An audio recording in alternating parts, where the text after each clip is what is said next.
Bhagavate Vasudevaya. Namo Bhagavate. Om Namo Bhagavate Vasudevaya.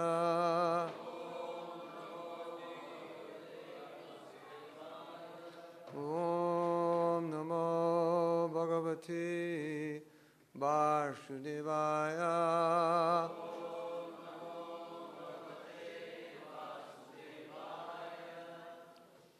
Reading from the Srimad Bhagwatam, Canto 3, Chapter 23, text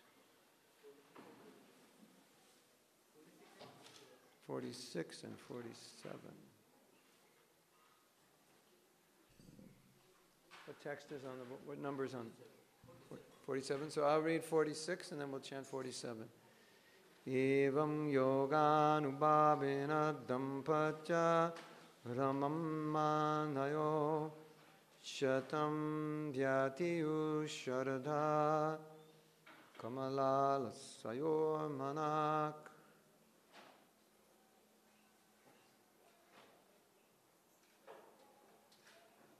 Translation. While the couple, this is Devahuti and Kardama, while the couple who eagerly long for sexual pleasure were thus enjoying themselves by virtue of mystic power, 100 autumns passed like a brief span of time. So today's text. That's 100 years.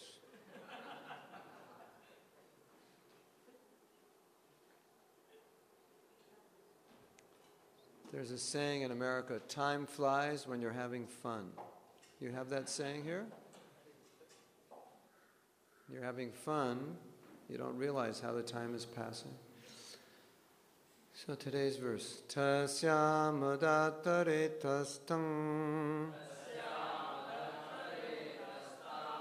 bhavayanat manatmavit bhavananat manatmavit Nodha vidaya rupam sang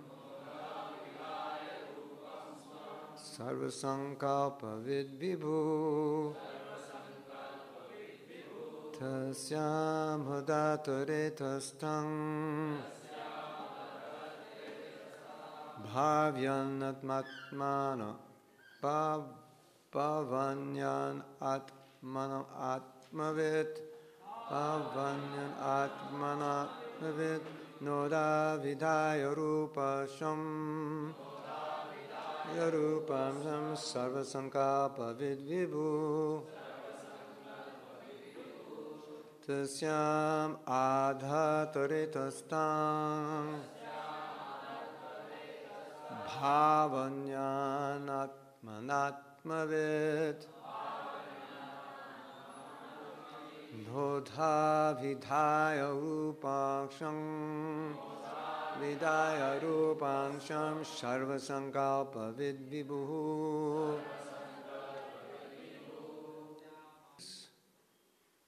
tasyam in her adhata he deposited ritaha semen tam, her, bhavyan, regarding, atmana, as half of himself, atmavit, a knower of spirit soul, nodha, into 9, vidhaya, having divided, rupam, body, sam, his own, sarva sankalpavit, the knower of all desires, vibhu, the powerful Kardama. The powerful Kardama Muni was the knower of everyone's heart. and he could grant whatever one desired. Knowing the spiritual soul, he regarded her as half of his body. Dividing himself into 9 forms, he impregnated Devahuti with 9 discharges of semen. Purport. Since Kardama Muni could understand that Devahuti wanted many children, at the first chance he begot 9 children at one time. He is described here as Vibhu, the most powerful master. By his yogic power, he could at once produce 9 daughters in the womb of Devahuti.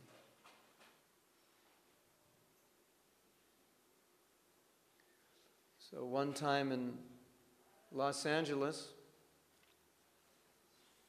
Prabhupada was describing household life.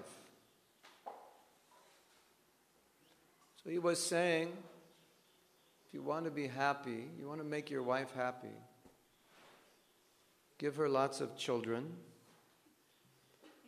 lots of jewelry, lots of nice food, and nice clothes. Right? True? Any women deny this? Of course, we know ultimately give her Krishna. And then Prabhupada said to the men, he said, but if you do this, to do all this, it's so much trouble you'll go to hell. It's so complicated.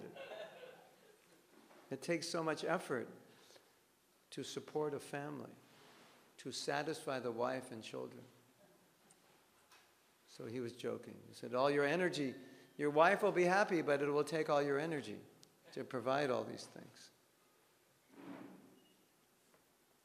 You'll be working day and night to provide the money to take care of the children, provide the nice food, the jewelry, the clothes. So he was joking like that. But here you see for Kardama, no problem. He built a mansion in the sky. Samasyane. Just, there it is. Amazing. One time, or sometimes people would ask Srila Prabhupada, do you have any mystic power? Because people think if you have mystic power, then you're elevated. If you can do some magic, then you're elevated, and I'll become your disciple. So Prabhupada said, if I could pull a rascula out of my eyeball, what would be the great value?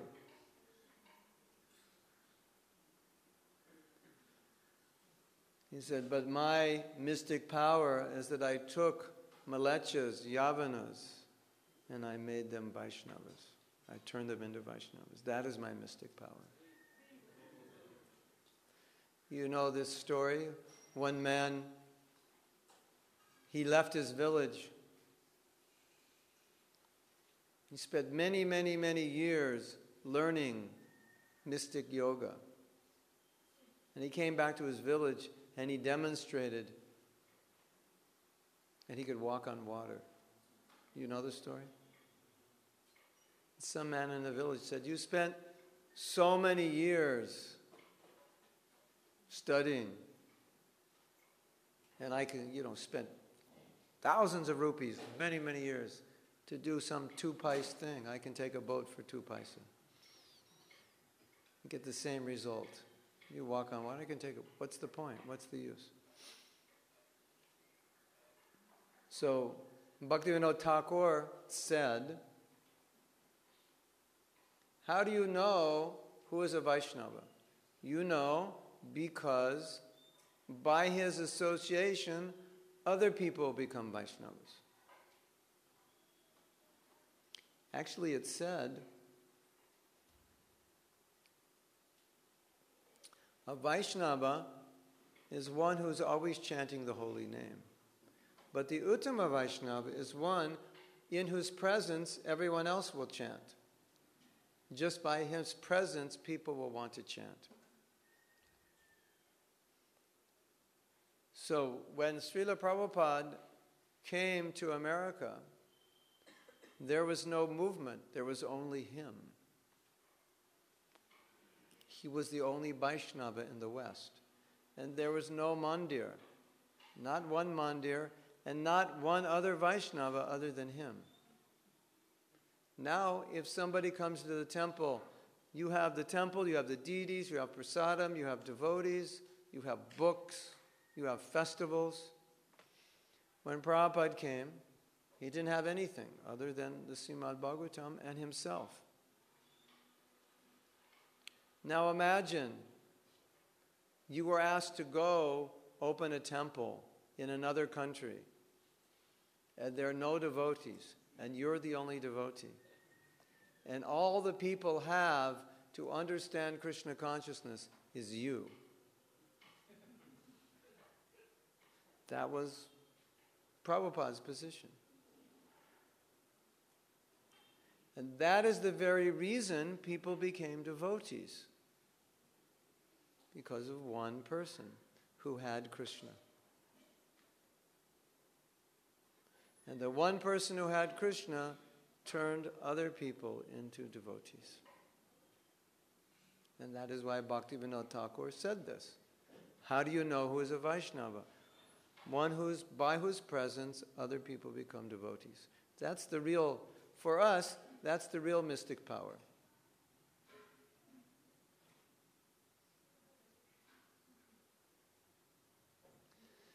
At the beginning of the movement, from the very, very beginning of the movement, Prabhupada stressed again and again and again giving Krishna consciousness to others. And one of the interesting things you find in the Chaitanya Charitamrita in the process of giving Krishna consciousness to others is the famous verse, which you're probably familiar of, that Lord Chaitanya was eating the fruits of love of God, and he was also distributing the fruits. He was relishing the fruits and giving the fruits.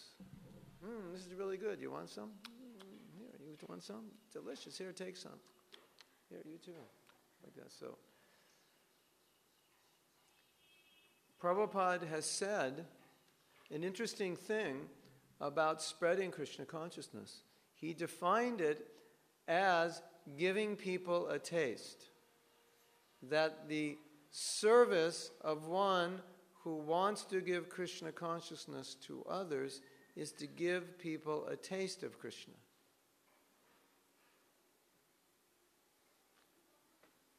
One time, actually many times, in a japa, when we have our japa workshops, we ask the devotees a question. When you're not chanting good japa, any morning where you don't chant good japa, how do you feel when you finish your rounds? Devotees say, I feel miserable. I feel unhappy, dukkhi. I feel depressed. I feel like I wasted 2 hours. I feel guilty. I feel discouraged. I feel angry with myself, etc., etc. And we write that on a board. We actually fill up a whole board of how bad we feel when we don't chant japa. Then I joke with the devotees. I say, Prabhus and Matajis, we decided to invite some people to the japa workshop to introduce them to chanting Hare Krishna and how the benefits you get and how nice it is. And we thought we'd bring them up in the room now, since they can read on the board what happens when you chant Hare Krishna. you feel depressed, you feel an anxiety, you feel discouraged, you feel guilty, you feel miserable, you feel unhappy. And then I say, if this is how we feel when we chant Hare Krishna, how are we going to inspire other people to chant Hare Krishna? Just like I gave the example the other day about rice that is burnt. And it's the feast, Sunday feast, and you're eating the burnt rice. You're probably not too excited. You're probably not too excited to encourage people to eat more of it, are you? But the Malpura, then you say, yes, this Malpura is good. You want more? You should take more. You're excited. So then we ask the devotees, how do you feel when you chant good rounds? Ecstatic, blissful, encouraged, enlivened, inspired. Say yes. And that is how you spread Krishna consciousness. So I think it's significant that in the Chaitanya Charitamrita it is said Mahaprabhu didn't just distribute the fruits, but he was tasting them. Because if you taste them and they're good, you get excited, right? Let's say you're a fruit wala and you get the first crop of grapes. When do they come? December? March. I have to come back in March. Do a grape fast or something. Okay. So let's say you got a special crop. They're really, really sweet. The grapes in Italy, I was in Italy, the grapes there are so sweet. It's actually sweeter than sugar. And I was drinking, it was so sweet I was coughing. It made me cough. It's much, much sweeter than sugar cane. Anyway, so imagine you're eating these grapes, your first crop, and it's the best crop you've ever had. You'd be excited. Stop people on the street. These grapes, they're the best grapes I've ever grown. You've never tasted grapes like these. Try one, you have to taste it. Then they taste it. Oh my God, this is the best grapes. Give me all your grapes. I want as many as I can get, right? So that's the process of spreading Krishna consciousness. It's to taste it, and when you taste it, because it tastes good, you become inspired to give it. Does that make sense? Yes? If it doesn't taste good, you won't be inspired to give it. So, one of our important services, believe it or not, one of our important services is to taste Krishna consciousness. Because that is the foundation for the inspiration to give it to others. And as I said, right from the very beginning, Prabhupada stressed over and over and over and over the importance of bringing Krishna consciousness to others. From the very beginning, and we didn't even know much, and we were sent out on the street to tell other people about Krishna. Whatever we knew, we would tell them. And in the beginning, it wasn't a lot. We didn't know much. But right from the beginning, we were given that service to give other people Krishna. So this is an important service for all of us to be aware of, that one of our services is to relish Krishna consciousness. And then you'll say, but isn't that sense gratification?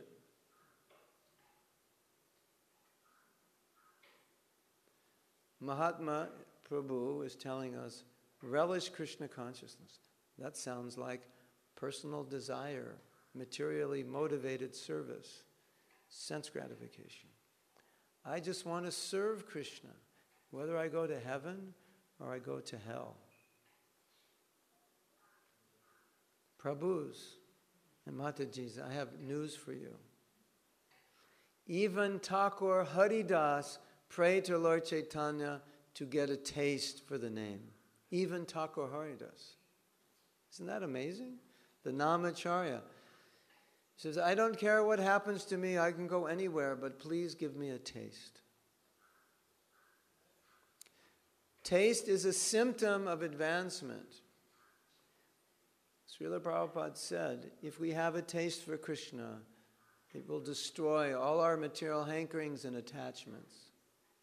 A taste for Krishna has nothing absolutely to do with sense gratification. It is totally nothing to do with it. Sense gratification means these physical senses. You cannot get a taste for Krishna with these physical senses. Prabhupada gave an example once. I believe it was 1975 or 1976, at the Rath Yatra festival in San Francisco. I was there. The next morning after Rath Yatra, he was giving Srimad Bhagwatam class, and he was describing the material disease that we chant the holy name, but we have no taste because the senses are impure. And he gave an example, which is a very interesting example. He said, if you put tape on your tongue and then you eat, you cannot taste anything. If you don't believe me, try it. Try it. Get a big piece of tape, put it on your tongue, and take breakfast and see how it tastes. It will taste exactly like tape. Everything you eat will taste exactly like tape because that's what's on your tongue. You're not actually tasting the food because the taste buds on your tongue are covered by the tape. Prabhupada said, similarly, when our senses are covered materially, we cannot taste Krishna. There's no ruchi. So, ruchi or taste is a symptom of purified senses. Impure senses can enjoy sense gratification. They can't enjoy Krishna. And purified senses can enjoy Krishna, and they can't enjoy sense gratification. When we have a taste, then sense gratification is no longer tasteful. Prabhupada tells a story. He had a friend who was trying to get him to go to the movies. And Prabhupada kept saying, I don't want to go. And his friend kept saying, go, come. I don't want to go. I have no taste. I have no attraction.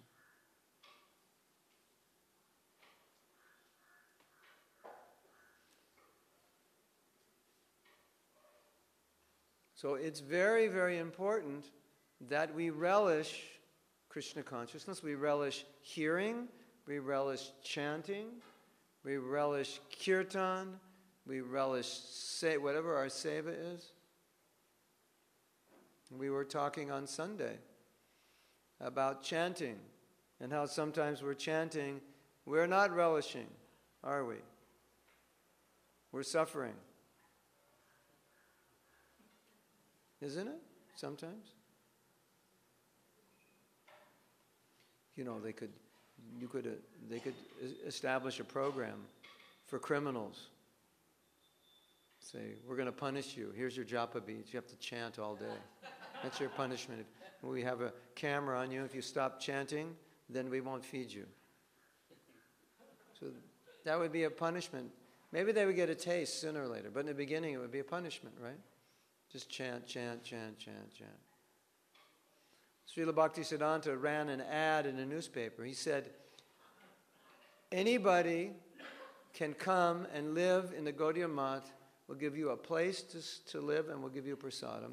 All you have to do is sit down and chant 64 rounds a day. And people came and tried and nobody could do it because there was no ruchi. You know, India is a poor country, very poor at that time. You think so many people could solve their economic problem and just come in the math and chant 64 rounds, and they couldn't do it.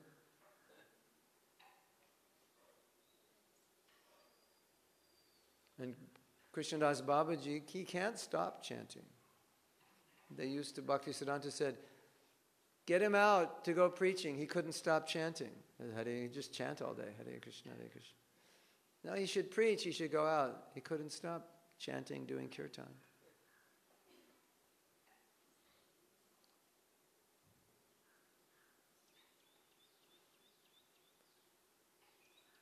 When I first went to Vrindavan, it was 1975, we took a tour of Radha Damodar temple, and we went around the samadhis, you know, in the Radha Damodar temple, and you go in, to the left of the temple there are about 40 or 50 samadhis. And then you go around the back of the temple and you go into the courtyard where the samadhi and bhajan kuti of Rupa Goswami is. Before you come into the courtyard, there's a little area. I don't know if it's still, now I don't know what they have there. But there was an area there. And the devotee who was taking us on tour said, this is where the Goswamis sat and had all their katha, all their discussions, in this spot right here.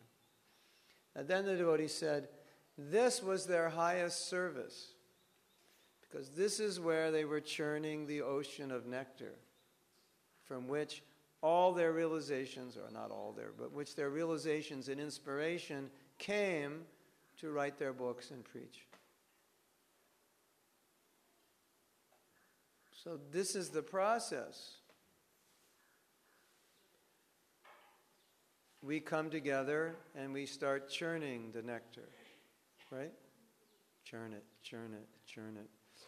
Krishna Katha, Hari Katha, Kirtan, Japa, Seva, Puja. We're churning the nectar.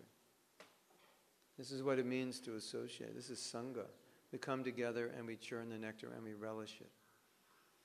And then people come in our Sangha and they feel something special. I have a nice story. A group of students went to Vrindavan.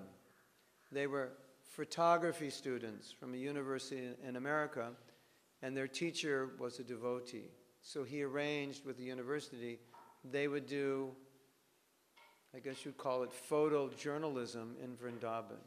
So it was part of their class, they went to Vrindavan. So they're all non-devotees, they know nothing about Krishna. So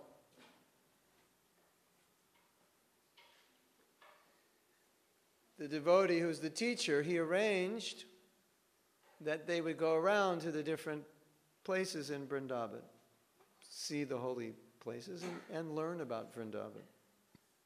You know, these probably were all meat eaters, probably all Christians, probably none of them had any interest in anything Indian, Hinduism, Buddhism, or anything.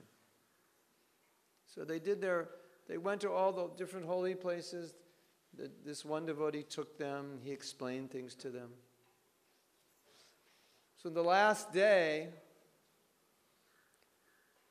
they met him to say goodbye. And they all had the same question. The devotee who took them was Gopal, the leader of the 24-hour kirtan. And they all had one question, a very interesting question. They really didn't understand what Vrindavan is. They are not devotees. They didn't really understand. But they had one interesting question. They said, Gopal, we all have the same question. And we don't know the answer. We can't figure it out. What is this feeling that we're getting in Vrindavan? We don't know what it is. We've never experienced it before.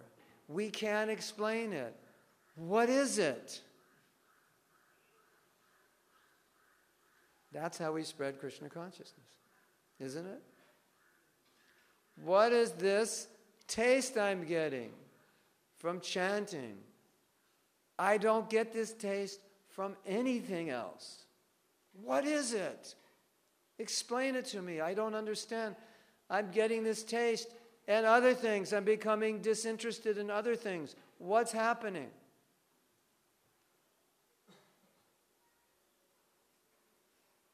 This is how we spread Krishna consciousness. If somebody gets a taste for Krishna, what starts to happen to their life?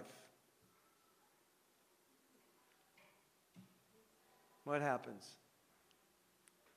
Their material life. What happens to their material life when they start getting a taste for Krishna consciousness? They start losing interest in the things that used to give them pleasure, right? And if you advance to a certain level of Krishna consciousness, then what happens is, even if you try to go back to those things and get pleasure, you can't get any anymore. Right? It doesn't work. We were talking, Pran Gauranga and I, he said, then the problem is, you're not really getting nectar from Krishna a lot, and you're not getting nectar from material life. You're like no nectar anywhere. Nirananda. My name is Nirananda Das. And I don't mean near like close, I mean near like none. I'm not Nirananda, I'm without Ananda. That's another problem. Maybe we save that for another class. But the solution, of course, is to taste nectar. And that is why on Sunday I was stressing so much the importance of good japa, because you'll taste nectar.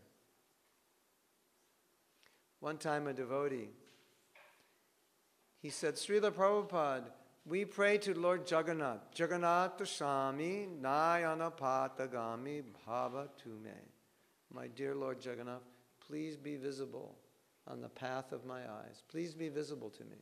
So the devotee thought, we should not ask Krishna to be visible before us. That's not the right mentality. So he asked Prabhupada, is it wrong to sing this prayer? Oh Jagannatha Swami, please be visible, or please reveal yourself, show yourself to me. That's what it means, reveal yourself, show yourself. And Prabhupada said, if Krishna doesn't show himself to you, how can you go on in devotional service? There has to be some experience that he exists. I said on Sunday, Prabhupada said, when you chant Hare Krishna, you can feel Krishna. There has to be some experience if we're going to go on in bhakti. And that's why taste is important, because taste is a very powerful motivator, isn't it? Look how hard men work in this world. Why? Because there's a taste for success. There's a taste to provide for the family. Some people work really hard, don't they? You start your own business. You want to know what hard work is, go start your own business. The only time you won't be working is when you're sleeping. If you can even find time to sleep, correct? Isn't it? When you start a business? You work every waking hour because it takes so much. Men will work so hard.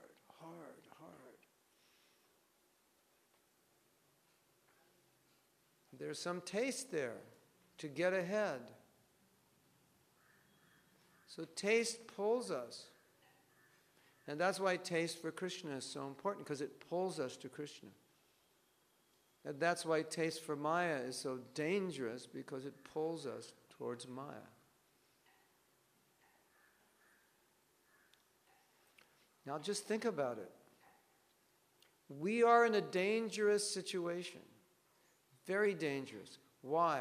Because for millions and millions of lifetimes we've been pulled by Maya.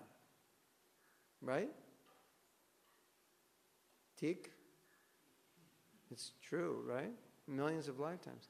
And now in this lifetime we're trying to pull away. We're trying to change the program that's been programmed for millions of lifetimes. Did you ever notice sometimes it's hard to pull away from Maya? It seems like it's so natural to be in Maya and so unnatural to be in Krishna. It's like that story. They were talking about humility on a morning walk.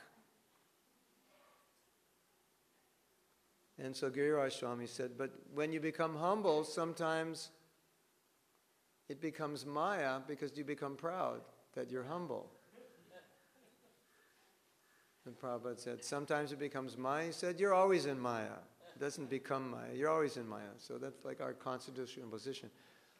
And one time a devotee said, I fell into Maya. And Prabhupada said, you're always in Maya and sometimes you fall into Krishna. And then Prabhupada said, I don't know if this is a problem for Indians, but because India is becoming westernized, it's probably the same problem. He said, the problem with you Westerners is you're not afraid of Maya. You take devotional service casually, you play with Maya a little bit.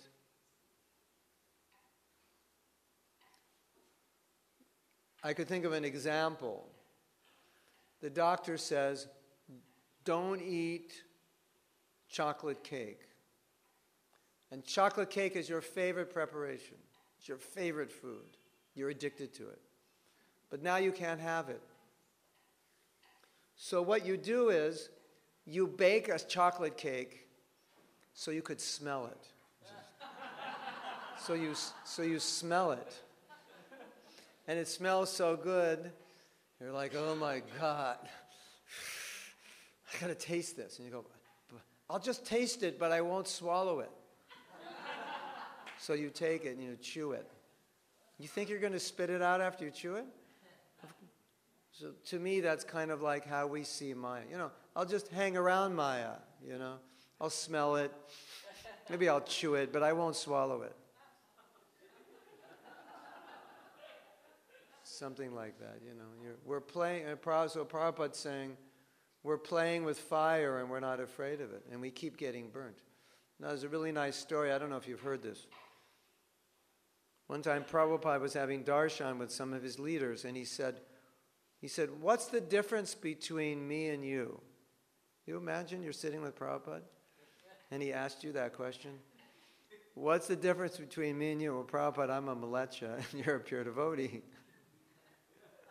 So they were saying things like that. Well, Prabhupada, you're a pure devotee, and we're not. And Prabhupada, you were born a Vaishnava, and we were born malechas. And Prabhupada, you always think of Krishna, and we never think of Krishna.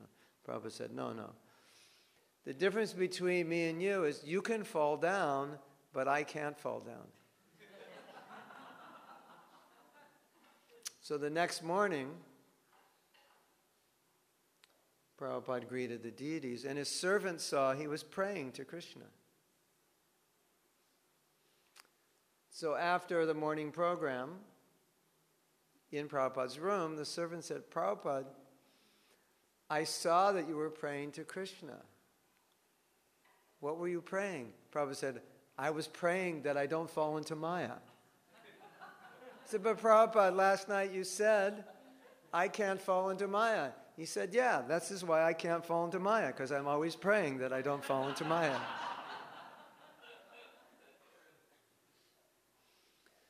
So, yesterday, a devotee wrote me, he had a big problem that's been going on for years, and he couldn't solve it. And I think this is the solution. Every day when we wake up, or every day when we go in front of the deities, we pray, please, don't let me fall into Maya. I am so weak. At any moment, my mind could become bewildered. Please don't let me fall into Maya. And then we're fulfilling Prabhupada's desire for us to be afraid of Maya. Because if we're praying not to fall into Maya, that would mean we're cautious, we're afraid. So, I think it's very good advice for all of us to follow Prabhupada's example. Any difficulty you have in devotional service, you pray, Krishna, please protect me. Please don't ever allow me to do this crazy thing that keeps entering my mind. And please help me do the right thing. And then, please give me Ruchi. This is our aspiration, Ruchi. Ado Shraddha Tatu Sadhu Sangha. Ado Shraddha Sadhu Sangha Bhajana Kriya. Anartha Nivritti. Nishta Ruchi. It's the 6th level. And then you get Rati, and then you get love of God. So it's only 2 stages away from love of God. Ruchi is a stage of advancement. And you know the interesting thing about Ruchi, it comes after Anartha Nivritti. So that means when we have Ruchi, basically, most of the anarthas are not problems for us anymore. So we all aspire for that, right? To get over anarthas, become nishta, and then when we stop playing with Maya, then we get Ruchi, right? We have to decide what foot, we got 1 foot in Maya, 1 foot in Krishna. When we take the 1 foot out of Maya, put it on the Krishna boat, that's when we get Ruchi. The anarthas are in the Maya boat, right? So we're 1 foot in Krishna, and then we're still fooling around with Maya, with the anarthas. Does that make sense? And that's why we don't get Ruchi. We're eating the sweet rice, and we're taking some neem leaves and mixing them in. That's what anartha does to the taste. It's a neem leaf in the kheer. Have you ever put neem leaves in your kheer? In your halwa? In your laddu, burfi? Try it sometime. See how it tastes. It'll taste the same as your Krishna consciousness. Krishna is sweet. There's so many verses. Madhuram, Madhuram, Madhuram. Right? Krishna is sweet. His name is sweet. Everything about him is sweet. And then we take out our anartha neem leaves, mix them in, and we go, well, this chanting, it's so boring. I don't like it. Right? We mix it all with our own anartha. And then we complain. I don't get any taste. I don't know what you're talking about. Isn't it? As one homeless person had come to the temple in America once, and he hadn't taken a bath in so long, he really smelled. He didn't change his clothes. He really smelled bad. Actually, he stunk so much that when he came into the temple room, it actually made the whole room stink. I don't know if you've ever had that experience of someone who hasn't bathed in a long time and hasn't changed their clothes. But it's like when you burn incense. The fragrance, it sticks to your clothes. It sticks to everything. So it was like this with a bad odor. And then he left the temple complaining that the temple smells.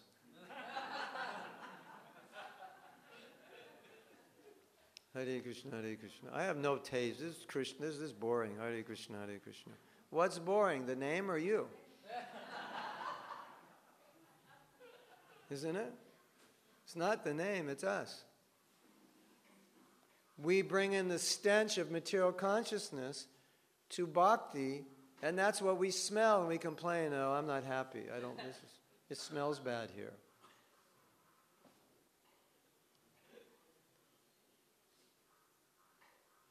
So these anarthas, they ruin everything. And the problem is, in material consciousness, we cultivate anarthas. That's why we maintain them. We take good care of them, don't we? Have a little, safe for all our anarthas. We keep them nicely locked up. Keep them in the secret place, our heart, the sacred place. We keep them there. We won't let anybody know what they are. We hide them from everybody. In our dark and private moments, we go pull them out. And that's the very reason we're not experiencing Ruchi. Because Ruchi comes after Anartha Nivritti. And the 10th offense is to maintain material attachments, to maintain the anarthas, take good care of them. Why are we taking care of them? I have no idea. Anybody know why? Anyone have a good reason? Maybe we're thinking, well, if I leave Krishna consciousness, what am I going to do without all those anarthas? I won't be able to leave if I don't have them. So maybe I'll maintain them just in case. In case I decide, what if I want to be in Maya and there's no anarthas there? How do I do it? You need anarthas to be in Maya, right? What if I, want to go to America and enjoy, but there's no anarthas there? I won't be able to do it. I'll go to America, I'll try to enjoy it, and it won't work. I'll go to Disneyland, and I'll just get bored. But if I keep the anarthas there, then when I go to Disneyland, I can enjoy it, right? Why do we keep these anarthas? That's all I can figure. They have some use for us. We think they'll make us happy. And why do we think they'll make us happy? Because the taste for Krishna is not strong enough. But when the taste for Krishna becomes strong enough, in comparison, there's no question that we'll think they'll make us happy. In comparison, we'll look at them and we'll say, this is the reason I don't have Ruchi. This is the reason I'm not on the level of Nishta. This is what's holding me back in devotional service. I don't want things that hold me back, right? Isn't it? No, none of us want anything that will keep us away from Krishna. But somehow or other, we maintain things that keep us away from Krishna. Isn't that crazy? If you think about it. We're chanting Hare Krishna, we're trying to come closer to Krishna, and then we're maintaining things that keep us locked out of Krishna's room. It's really so. This is Maya's business, and she's very good at this. She's expert.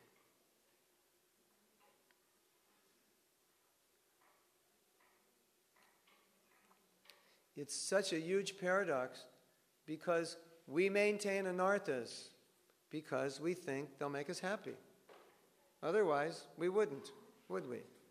Pride. Everyone wants a little honor, and some people want a lot of honor. But everybody wants some honor because honor makes us happy. Honor is a very high form of sense gratification. It's so high that people who are multi-billionaires, they don't need to work. They still work because they want to become famous.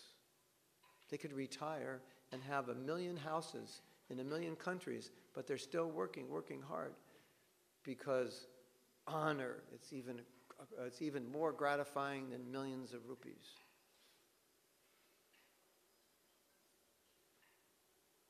Isn't it? So why do we maintain this anartha of honor? Because it gives pleasure. Why do we maintain the anartha of envy? Because we get something from it. Power. Right? I'm better. Why do we maintain kama? We get gratification. Gives us pleasure. We think it gives us pleasure.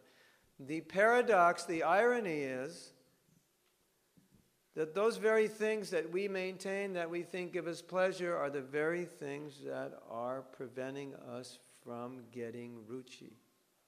Isn't that a paradox? The very thing you think will give you pleasure is the very thing that's preventing you from getting pleasure because it's an obstacle to ruchi. Anartha nivritti nishta ruchi. As long as we maintain anartha, we can't get the full ruchi. And then, when we're on that level, we get these kinds of questions in the japa workshop. Prabhu, I have a question. Yes. What do I do when I fall asleep during japa? And I say, Prabhu, have you ever fallen asleep taking prasadam? And they say, no. And I say, why? And they have to think, because I like to eat. Yes, because you like to eat. So why are you falling asleep during japa? I guess I don't like to chant. Yes, there's no ruchi.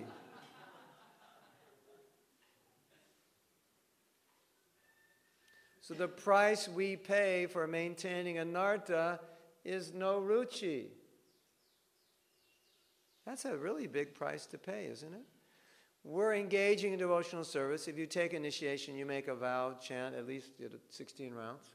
It's going to take you a couple hours. And if we maintain anartha, that means that 2 hours every day is just a torture session.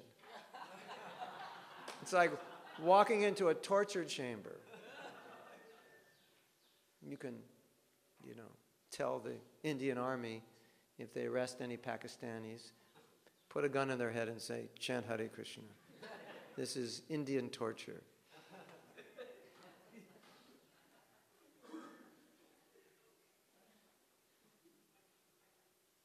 So it's these anarthas, the very things we think will make us happy, are the very things that are the cause of our distress, and the things which prevent us from being happy. Isn't that interesting? The desire for fame, the desire to enjoy the opposite sex, the desire for power, wealth, prestige, the greed, the envy, all these things that we keep locked up deep in our heart, just in case we need them, just so we can turn to them to get a little juice. These are the things that are preventing Ruchi. Mahanidhi Swami said something very interesting about Ruchi.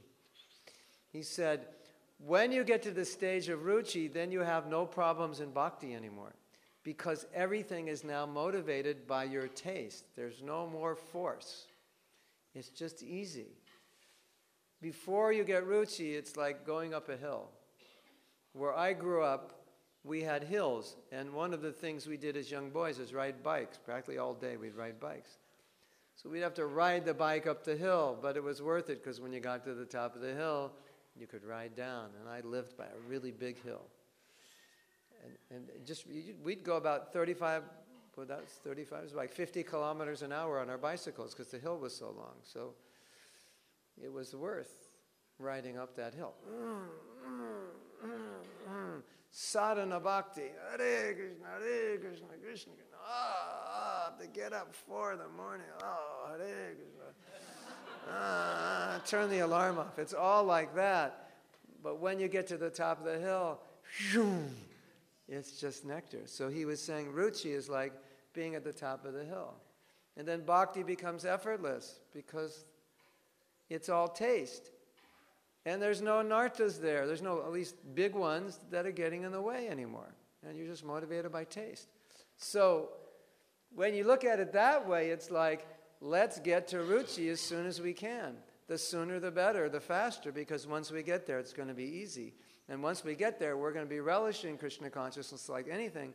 Plus, it's going to be so much easier to give other people Krishna consciousness, because we're going to be telling them, this is nectar.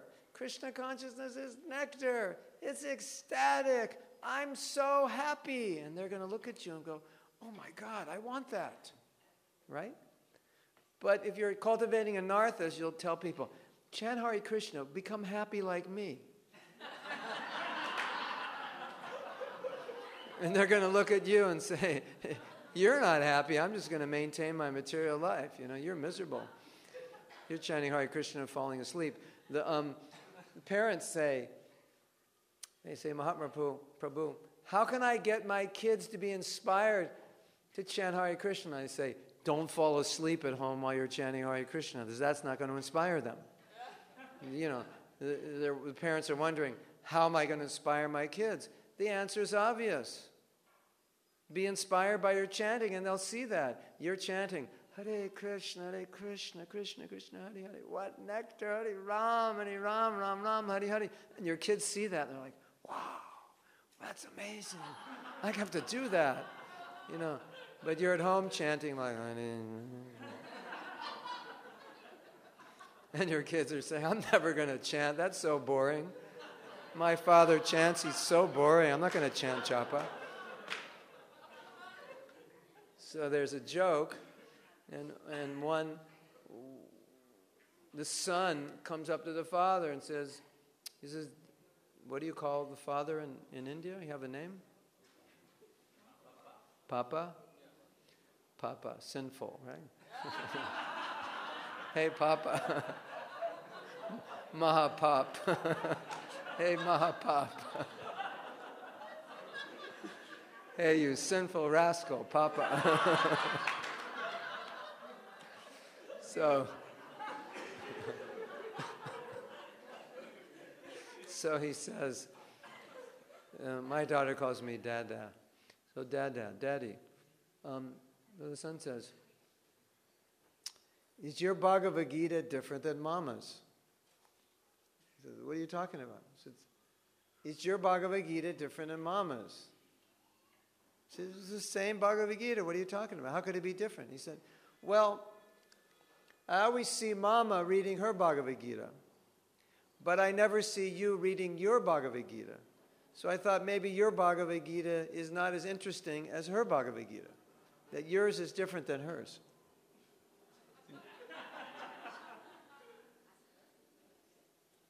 So the same thing. You're chanting Hare Krishna, you're bored, you fall asleep, and you're asking the stupid question, how can I inspire my kids to chant japa?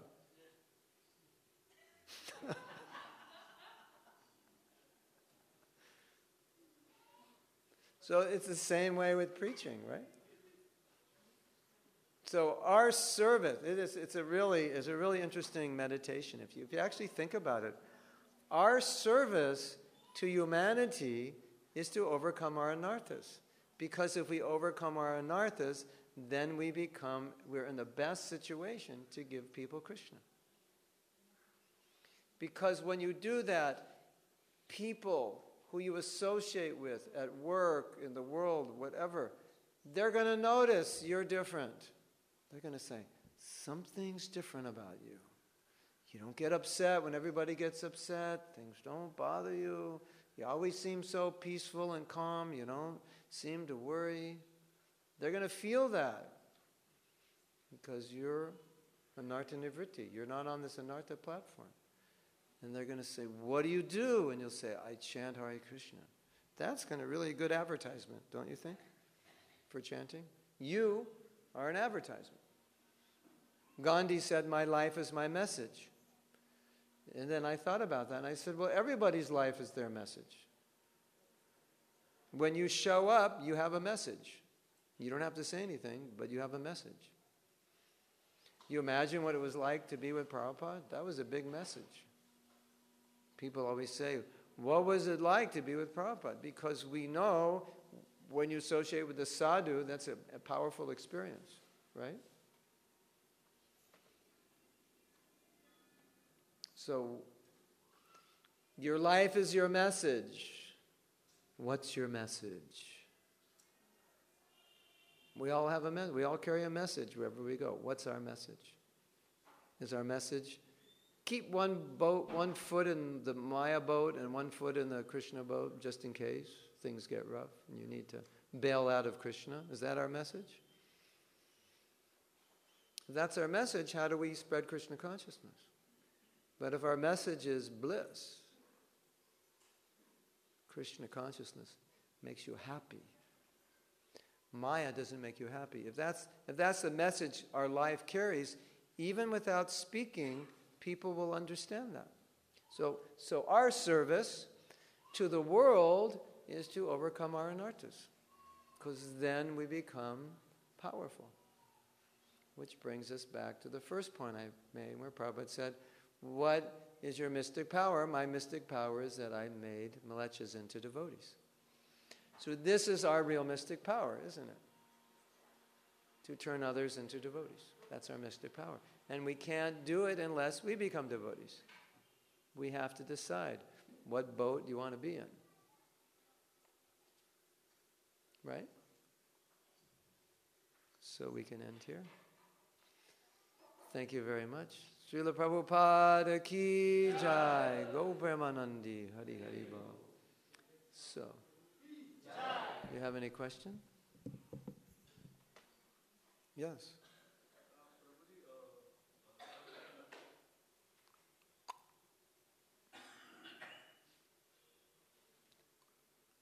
I can repeat the question. Yes. Okay. Hare Krishna Prabhuji, thanks for the wonderful lecture. You were discussing in the lecture about that nectarless zone.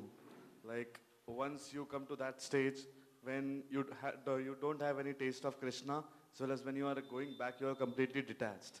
So in that case, what particularly happens, that what I have experienced, that as I am not having it, because it is the symptom of my soul to enjoy or to get that bliss. Yes. So if I am not developing that interest completely, I am running back towards Maya. And I am not getting the taste either. That situation becomes very frustrating. Yes. And because of that, our bhakti gets hampered. So I just wanted to know if there is some solution.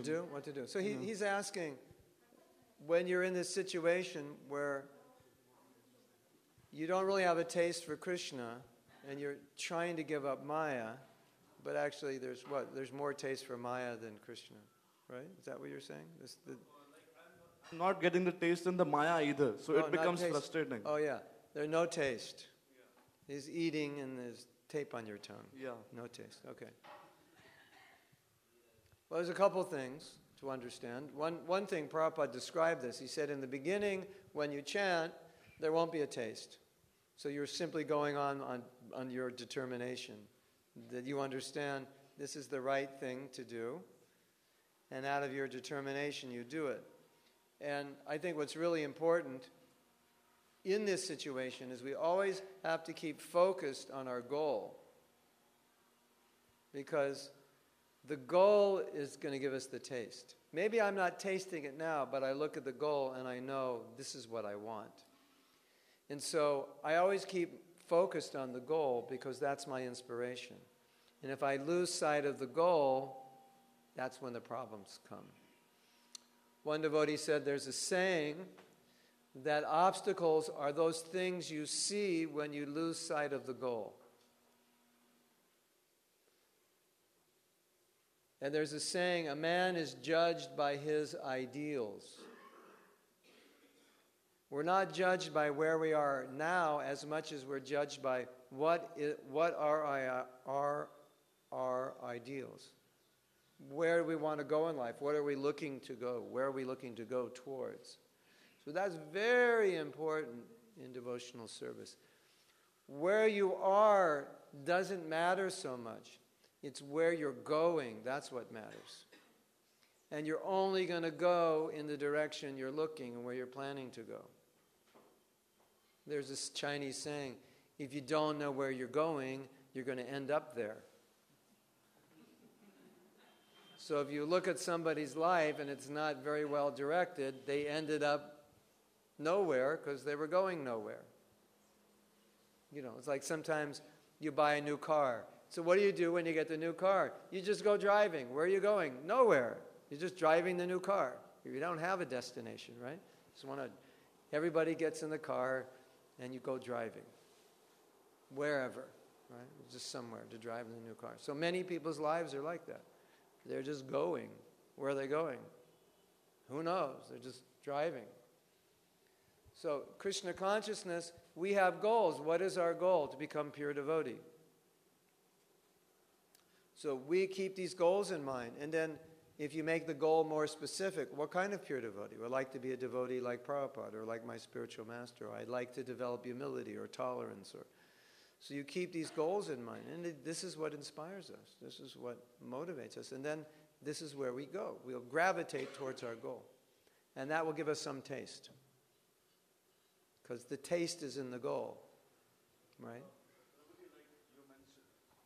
Like you mentioned now, so, but for the motivation purpose to go towards that goal, can you elaborate some motivators for that? Like, how can we motivate ourselves to run towards that goal? The motivation to go to the goal is that the goal has to be motivating. You have to have a goal that really, if you have a goal that's not motivating, you need to change your goal. Now, within, you might say, well, love of Krishna, it's so big and vast and it seems so difficult, maybe I'm not so motivated. But you have to find something within Krishna consciousness that motivates you. Maybe it's just the idea that I'm so motivated by the idea that if I get to this stage, my anarthas will be gone, because these anarthas are driving me crazy. And that in itself could be such a huge motivation. Or you see some advanced devotee, and you see how they're free from anarthas, And you're so attracted to being like that. You say, if I could just be like that, that is the goal of my life. That would be, I'm so motivated to want to be like this devotee. So your goal within Krishna consciousness, which is a very broad goal, can be more specific. And then it should be something that's so motivating that even when times are difficult, the goal is so attractive to you, nothing's going to stop you, right? That's what happens materially, right? You all worked very hard, you went to school, and then you got jobs, and you worked your way up, and because you were motivated, because that's what you wanted. So you were willing to tolerate so many austerities. So every one of us needs to find something in Krishna consciousness that inspires us to get up every morning when the alarm goes off, and we don't say, "Oh my God, another day." We say, "Oh God, thank you, another day." You know.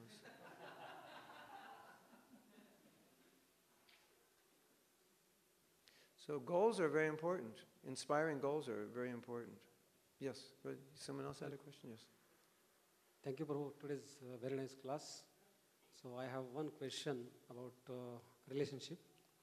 So I heard Question about relationship. relationships. So every relationship demands sacrifice.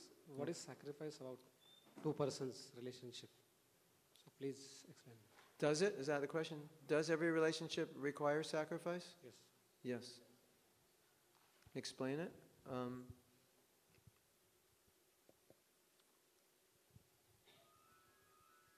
Compromise. And understanding another person's perspective, point of view, and synergy, bringing two people together, trying to create something better than what you could create individually. That's the goal of relationship. Bring two people together and get a result that's bigger than both of them. Bring two people together, and the wrong relationship, the result is worse than both of them. Right? So we compromise, we work, we try to understand how we can produce a better result by coming together. Like if you and another brahmachari are just competing to try to outdo one another out of envy or jealousy, then you're really bringing one another down. But if you're coming together to see how you both can serve Krishna better, then you're bringing one another up. So you may want to outdo him, but your intelligence says it's better we work together. That one president of the United States, he said, you can do anything as long as you don't care who gets the credit for it. Like a team can do anything. Like in this temple, practically, we could come up with any vision, any massive vision, and we could eventually accomplish it as long as nobody is attached to getting the credit, as long as nobody cares who gets the credit. So that's a relationship where the end result is bigger than the individual. So yeah, it requires sacrifice. We may have to sacrifice our ego.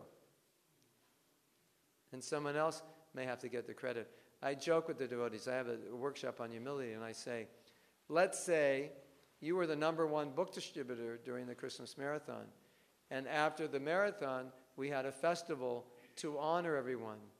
But they honored all the book distributors, but they forgot to honor you, and you were #1. Would that upset you?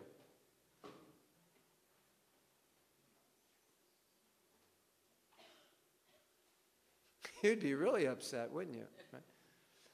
But if we were completely Krishna conscious, we would be happy that we didn't get honored. And we would be happy that we honored the others, right?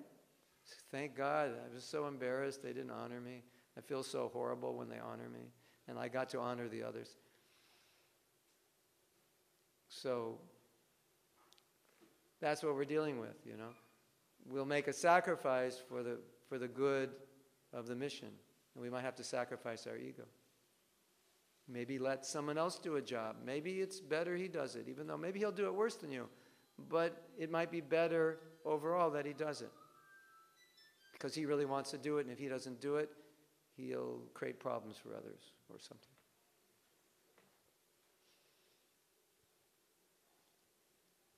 Yes?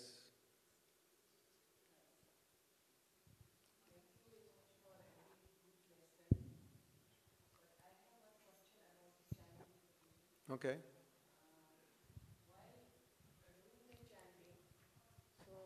Hare Krishna. Sometimes while doing the chanting, sometimes it happens in between, maybe after 5 rounds, after 7 rounds, in brain from the heart. Yes. Both the things comes in just like a fire. Yes. So Prabhuji, that time what to do? Shall we stop for some time and we should keep it continue? Oh, very good question. She's asking, sometimes you're chanting and you come to a point where it's just, you can't focus anymore. And you've lost the connection with the heart. Should you just stop until you can get in the right consciousness? Or should you continue? I would say, number one, if at all possible, don't continue chanting like that. So I would say the two choices are try to readjust, say some mantra like, I love to chant, I get to chant. I have japa affirmations, like 15 affirmations that I give to devotees. I relish every round, I love to chant, chanting is my relationship with the holy name, things like that to bring us back in the right consciousness. But I would say sometimes if you're really in a bad consciousness and you really can't focus, if you have opportunity to chant another time a day when you'll think you'll be in better consciousness, then I would do that, because basically you're just going to be committing aparad. Now, not everybody has the luxury of doing that. Sometimes that's the only time you have. If that's the only time you have, you might want to stop and read something, pray, Krishna, please help me, I'm not able to focus. Something to, it's very important, and it's a very good question. Because I think most of us don't do that. When we get splayed out, we just keep chanting. And we're not at all focused. And that's not good. Because as we said Sunday, it's not somehow or other get your rounds done. It's somehow or other chant good rounds, not somehow or other just chant. So what you say happens for devotees when they're more concerned about improving their japa. They will try to avoid chanting in situations or in a frame of consciousness where they're just going to commit offenses. So yes. Do something or chant later. Yes, you had a question.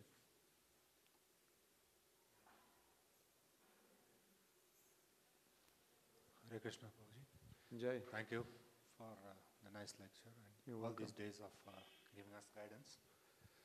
My question is regarding grahasthas mostly. Is most of us as grahasthas, we play a double role. We try to come here in the temple and try to be pure, try to become pure devotees, or try to concentrate or pretend to become pure devotees. But the outside world, as you just now said, that Maya is everywhere. Yes. And how does one detach from Maya to be in a better position with Krishna consciousness? Because most of us, we are just hanging in between. Yes. How do we come out of it? I think he's asking, the material world is so contaminated and Maya is so attractive, and it's difficult to just give it up, even if you try. I think one of the most important things is that we must believe that we can be Krishna conscious anywhere, in any situation. That's fundamental. Because I think what happens is, when we deal with Maya and it's very difficult, we tell ourselves, I can be Krishna conscious at home, I can be Krishna conscious at the temple, I can be Krishna conscious with the devotees. But out here, dealing with this world and all the things I have to deal with, I can't be. A lot of people have that experience. A lot of devotees have told me, I can't be Krishna conscious at work because of the situation. And I think the problem is when we say that, then we are making that a reality. Like that reality is now fixed. If I say, I can't be Krishna conscious at work, or some grihastas might say, I can't even be Krishna conscious at home. Sometimes they say that. Then we're reinforcing that reality. I think it's better to ask ourselves a question: how can I be Krishna conscious? At home, how can I be Krishna conscious at work? How can I be Krishna conscious in the world? And that can change everything, that one question. And I think the reason many of us maybe don't ask that question is because we don't think we can. Because our experience is telling us we can't. We haven't figured out how to do it. And all we're saying is, Maya is very strong. I'm okay at home, I'm okay at the temple, but out there I'm not. So let's ask the question, how? Now in one letter, Prabhupada wrote to a devotee who wanted to take sannyas. Now, the only problem was he had a wife and a 1-year-old child. So it wasn't the right time to take sannyas. And in his letter, he was telling Prabhupada, I can't be Krishna conscious in this situation, the wife and the kid and so on. So Prabhupada said something very powerful in the letter. He said, the problem with the neophyte devotee is they think, how did he say it? They think the situation is the cause of the problem. They think the external circumstance is the cause of the problem. But as we said last night, when the beautiful bhaktin comes in and the devotee says she's lusty, the lust is not in her, but it's in him. So the problem is always within us. So I think that's where we need to start. I'm not minimizing your struggle. I'm not minimizing the point that Maya is strong.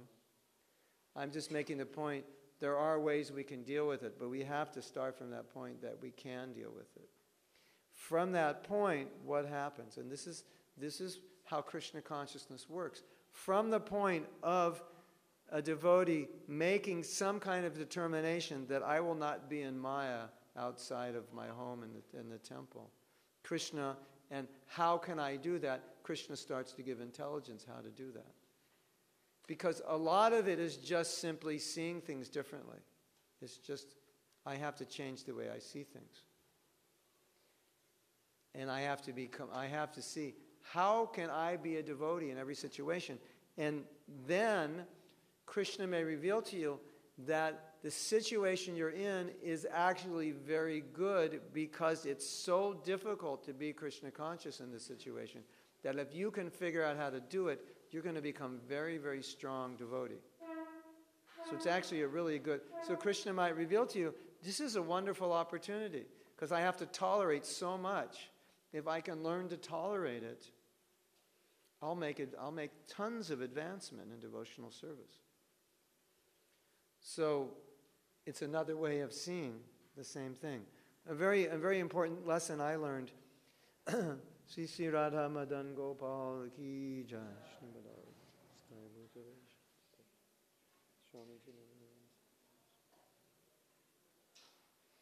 Important lesson I learned is that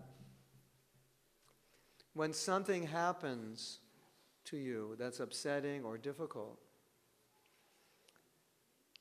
you ask yourself this question, what else could this mean? In other words, like you might say, work, it's just Maya. I go there and it's Maya, I have to deal with materialistic people. And then ask yourself, what else could it mean? Is it just Maya? Or then you might think, no. What else it could mean is it's a test. Right? Could mean that, right? Krishna's testing. What is he testing? Testing many things. And then you could go to work and think, what an opportunity Krishna has given me to become Krishna conscious in this situation, because there's no Krishna consciousness here, and I have to manifest so much Krishna consciousness. I have to change my attitude. So that's, what else could it mean aside from it's just Maya? It could mean that. But my main point is, when we as devotees set a goal or an intention, then Krishna begins to give the intelligence to be able to fulfill that goal. So if my goal is not, oh, at work it's just Maya, so I surrender to it, but my goal is how to be Krishna conscious at work, then Krishna starts to give intelligence. In fact, I wrote a whole article about this. And Back to Godhead about a year ago, the article I think exactly 1 year ago, September or October issue of the Indian English version of Back to Godhead, and also the American version, it came out. And it was called Turning Your Workplace into Vaikuntha. And I wrote the article in response to a person who said, I can't be Krishna conscious at work. And I said, well, what about you go to work and you pray for everybody at work? You get there every morning and you say, Krishna, somehow or other, help these people. Krishna, please, somehow or other, give me an opportunity to somehow or other inject Krishna consciousness. It's like that. So that's a pretty interesting thing to do, isn't it? Praying for people at work. What about putting some shloka, a new shloka in a frame on your desk every day, and people will look at it? And somebody's going to ask you something, or something Prabhupada said, or something your guru said. You start thinking, what about bringing prasadam once a week? You start thinking, what could I do to be more Krishna conscious at work?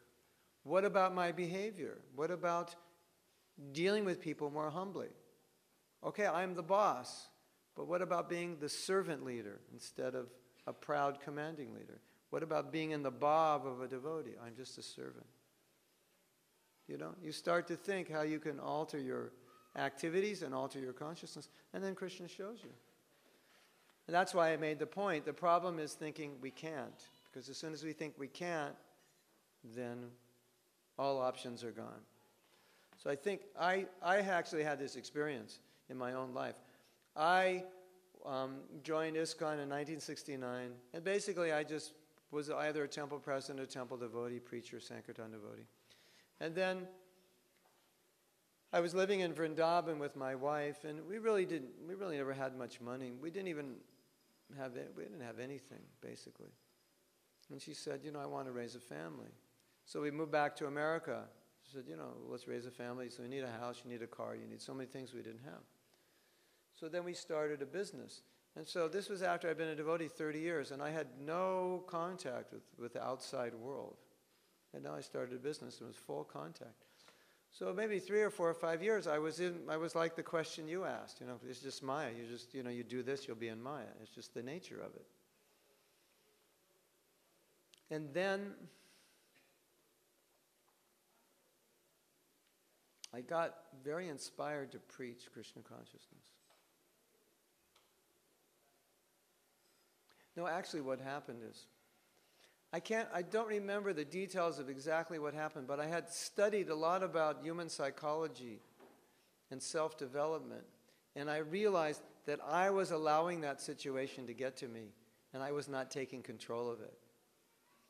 And as soon as I decided to take control of it and decided to be Krishna, that I want to be Krishna conscious and I can be Krishna conscious in this situation, and started thinking how, everything changed. And then I realized, because the situation was so difficult, I actually became a stronger and better devotee than I would have if I would have just taken sannyas, because I had to undergo some extremely difficult situations. I would travel alone for days and weeks sometimes, and be engaged entirely with non-devotees, mostly women, and no preaching, no Krishna consciousness. Not an ideal situation at all.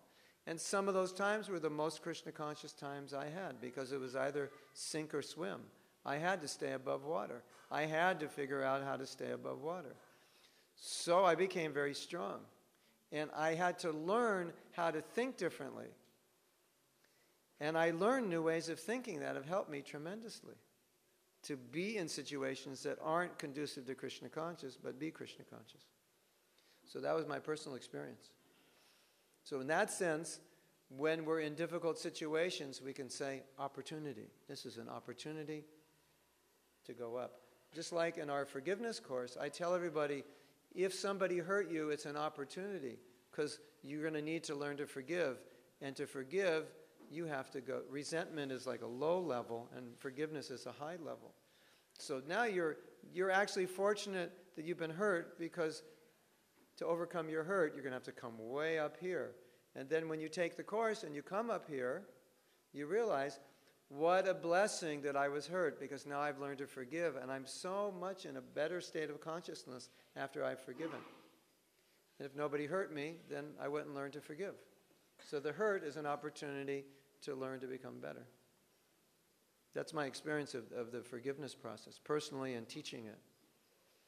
It transformed me. I don't really get upset anymore the way if people don't treat me well, because it's just, I'm not on that level anymore. But I used to get upset a lot.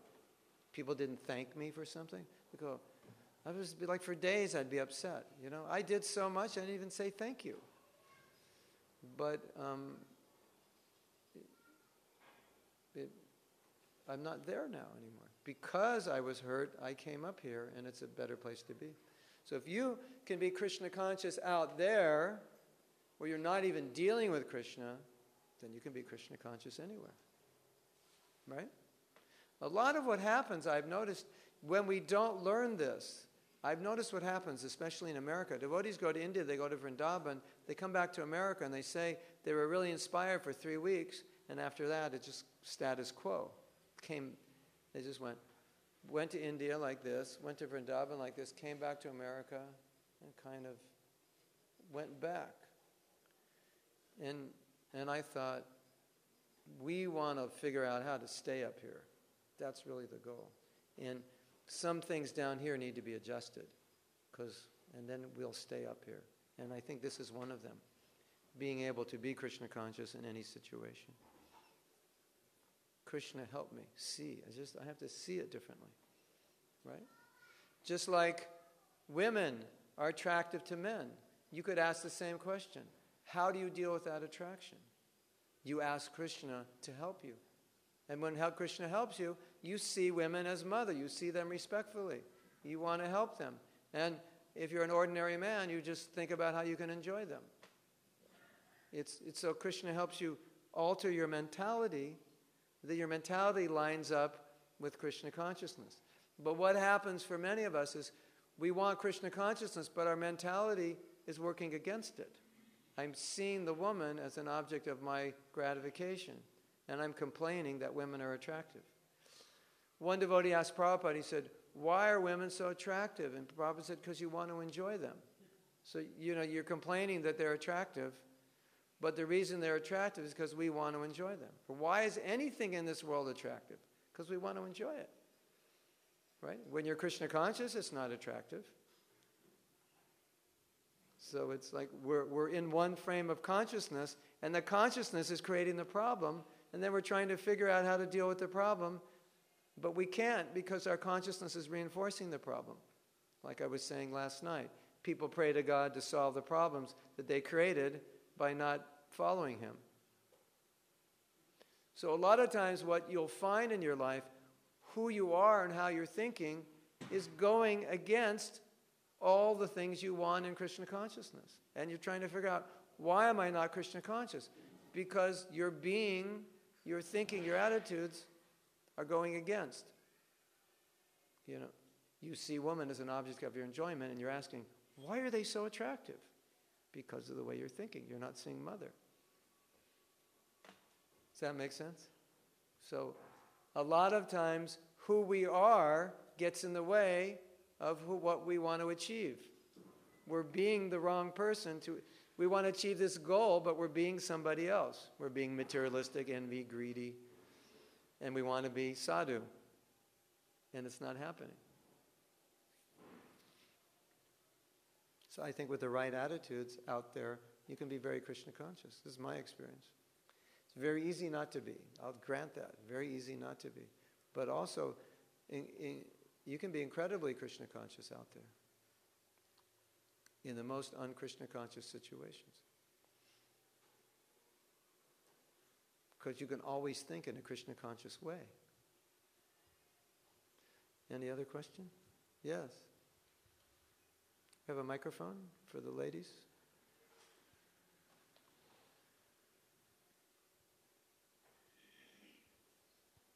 This topic that he was asking, we're doing a seminar in Bangalore, and this is going to be one of the topics. And it's a very important topic. If you look at your life and think, what do I want to achieve? And start thinking, how do I think? What are my attitudes? What are my beliefs? Are they helping me achieve what I want to achieve? Or are they actually getting in the way of what I want to achieve? And then you'll find in your life, there are many things that we believe and think and feel and attitudes we have that are actually getting in the way of being Krishna conscious. And we don't even know it. And it takes actually, more time takes hours to actually go through it. And we have exercises that show you exactly where you're off. Yes? Hare Krishna Prabhuji. Yes. Again, my question is regarding your balance between Krishna consciousness and workplace. Okay. Now, what happens after coming to Krishna consciousness? I experience that I've lost interest in, some new projects. Yes. Or, and their expectations are always before. Yes. So they expect to do more and, put some initiatives. Wherein Right. sometimes I just do what is required. Right. Sometimes I get attracted that, they expect so much and they think that I have a skill, that soft ego comes in, that maybe, they think I can do, then I must prove myself and do it. Right. And then sometimes again I feel that what if I, not following then it properly, it will Right. distract me. So shall I take up the new task, or how should one progress at the workplace also, and how is that? Yeah. I'm so That's confused about this. It's a very good question. Very good question. And it's a very common thing. When people take up Krishna consciousness, there's material things are not that interesting, are they? It gets worse. Some people don't even want to work. You're just like, working still. But some people, look at the brahmacharis, they just dropped out of everything, right? Sometimes it comes to that point. But if we must work, then the attitude of the devotee is just dharma. It's total dharma, that it's like the Pandavas, Krishna wanted them to fight, and they weren't into fighting. Well, some of the Pandavas were, but Arjuna wasn't. Yudhishthira wasn't really into it. But Arjuna really fought well, very valiantly, because he did it as dharma. Not because he wanted to kill them or he wanted a kingdom. He was, detached from that.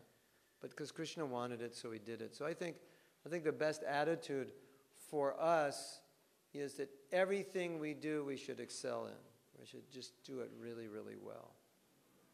That should be kind of our relationship with our work and with Krishna, that everything we do, everything in our life should be successful.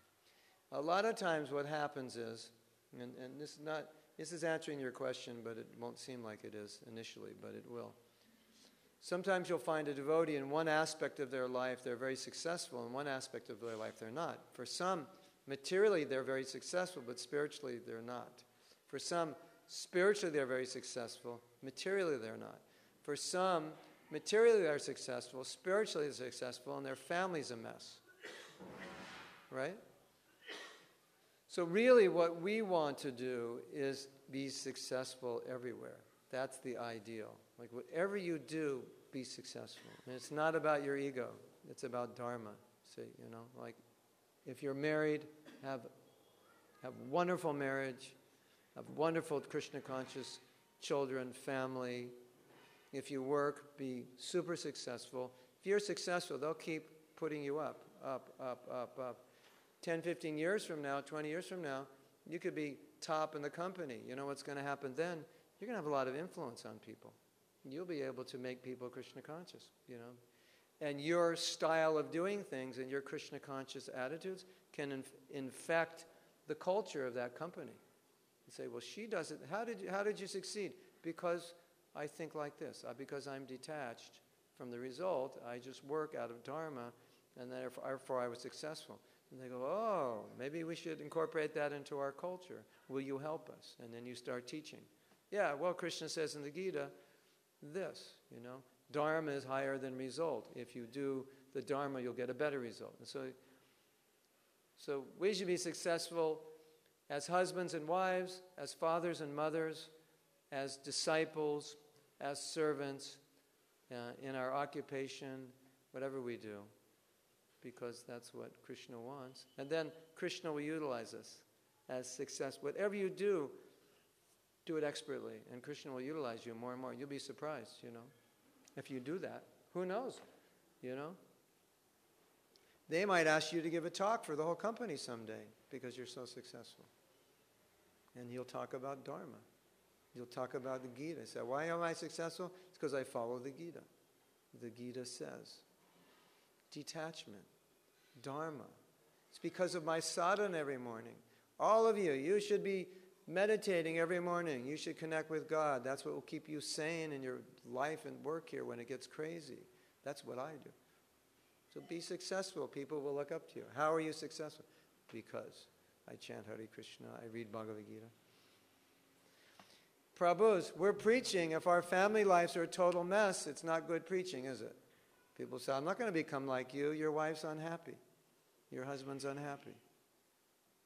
Right? You become devotee. Where do you live? I live on a shack on the street. What happened? You were a millionaire. Yeah, well, I lost interest. No one's going to become a devotee if they see that your material life fell apart.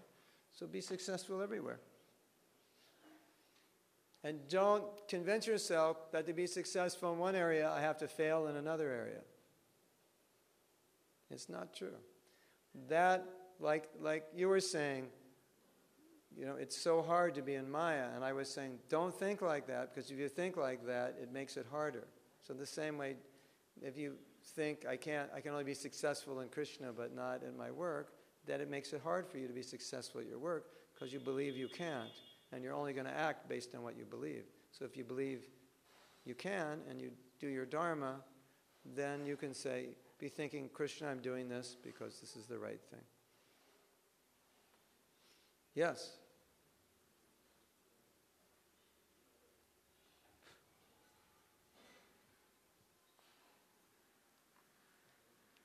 Is this recorded? Yeah, okay.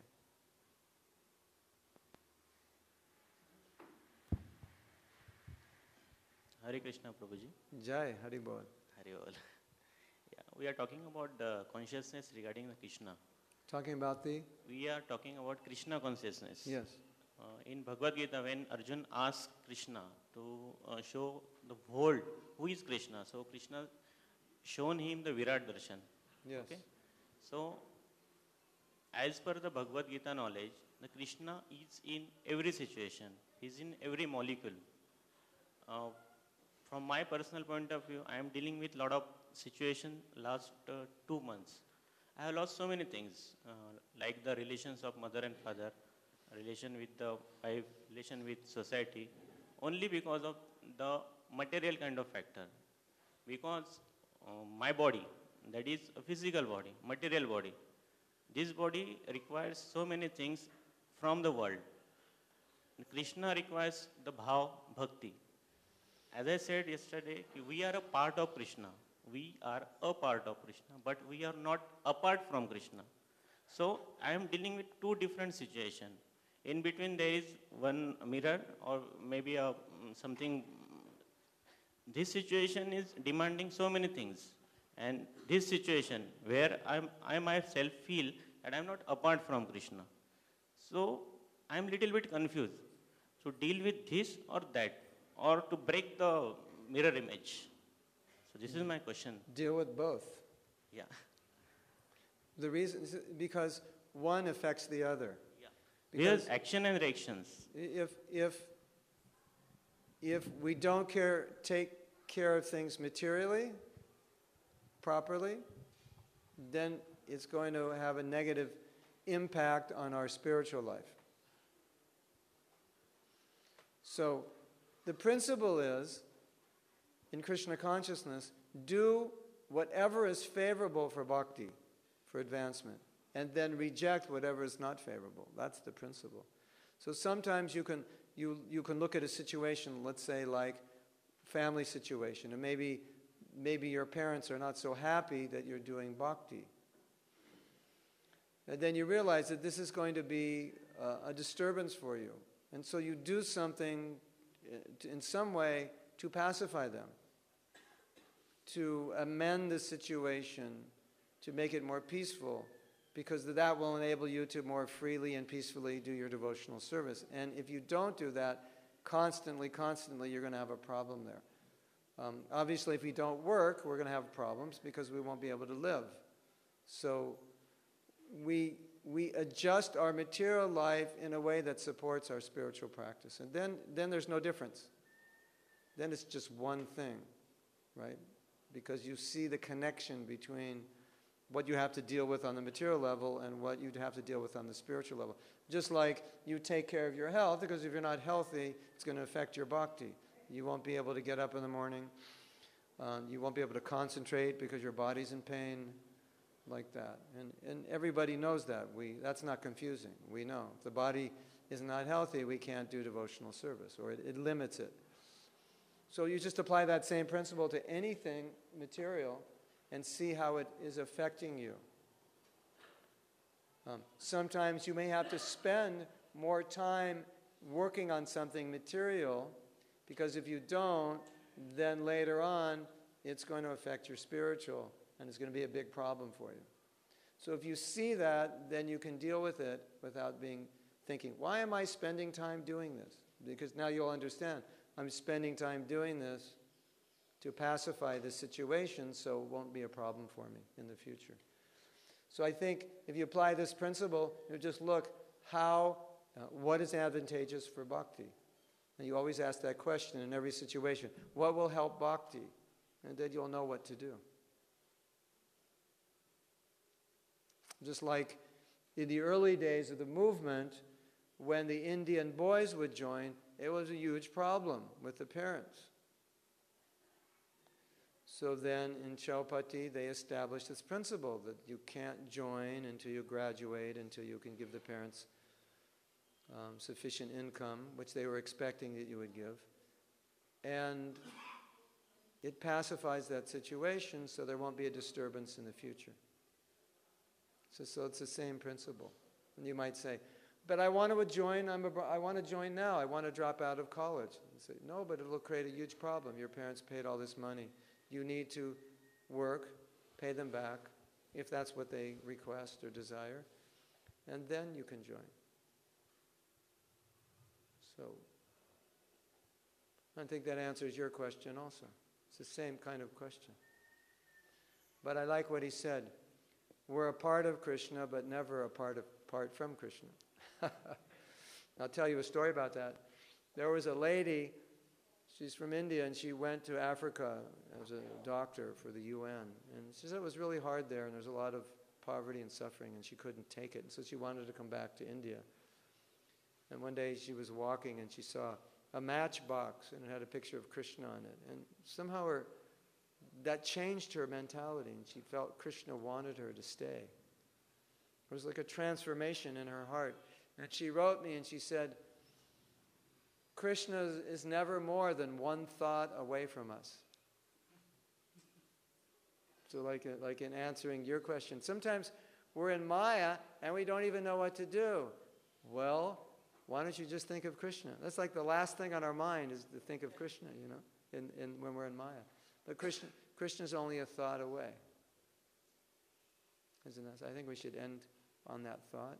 Krishna's only one thought away, and he's also only one mantra away. Right? He's always accessible.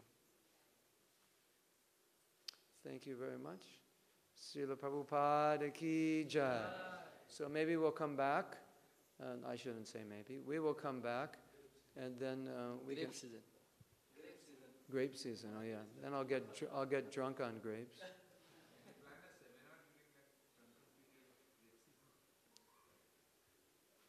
I'd like to fast on grapes. It's healthy.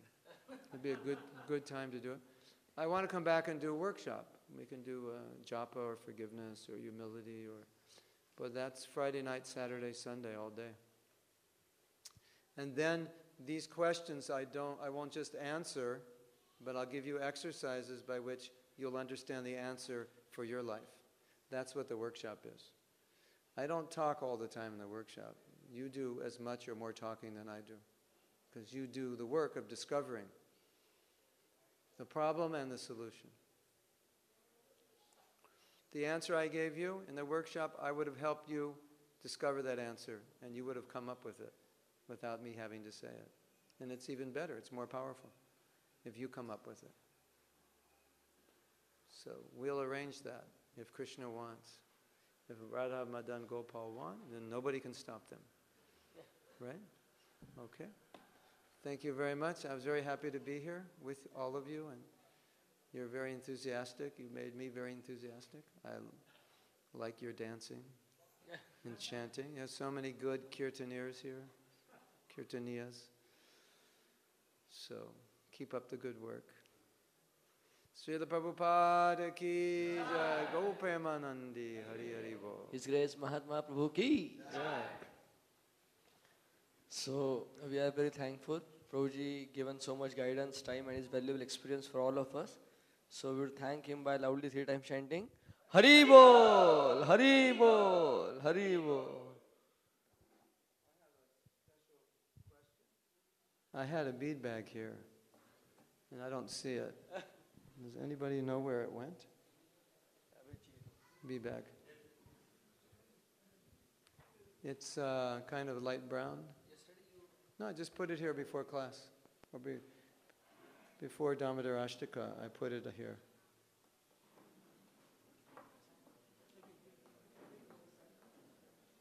Maybe I left it in the... maybe I left it in the ashram. No? Or in the ashram. I thought I put it here. Maybe I left it in the ashram. So when can I get it? All the recordings.